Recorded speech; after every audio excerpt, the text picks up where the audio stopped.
At dawn on May the 8th, 1968, a team of detectives arrived at the new Sky Tower block in Clerkenwell, where the Kray family had now moved. They jammed the lift, walked up the stone steps to the 9th floor, and jemmied their way into flat 43.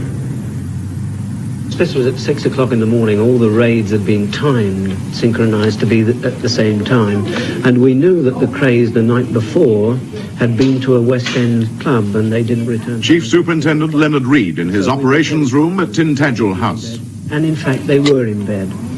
They were taken out of their beds. They caused us no concern or trouble at all. How much danger were you in during the inquiry? Well, it's difficult to gauge, really. There was suggestions from various sources that there was some personal danger. I took what I considered to be reasonable precautions.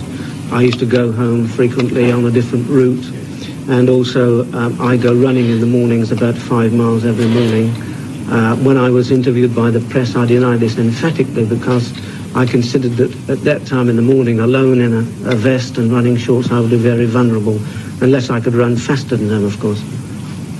It's been said a police officer develops some sort of relationship with the criminals that he's hunting. What relationship did you have with the twins? Well, there was no real relationship between the Krays and myself. I'd known them for some time, but I never felt any animosity towards them. This was a facade that was built up, I think, by the Krays. They projected this to the public generally, that this was some sort of hate campaign between themselves and the police, and particularly myself, but this is not the case at all.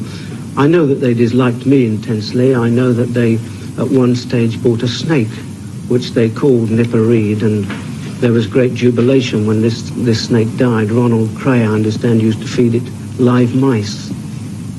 One assumes you had to use fairly unorthodox methods on occasions. Well, of course. All detectives use disguises, as you know. In this case, probably more than most. We used a variety of disguises, and they were quite successful. For instance, I, from time to time, posed as a parson, as a dustman, and as a road sweeper, and this kind of thing. One of my officers, I think, even posed as a BBC television interviewer. What about the use of so-called double agents? We did employ this from time to time, and very successfully. Of course, a double agent can never be fully trusted, and bearing that in mind, they were used mainly to influence the Krays that we were taking certain action, whereas in fact we were not. In other words, to feed them completely false and bogus information. How does this case differ to all the others that you've had a hand in?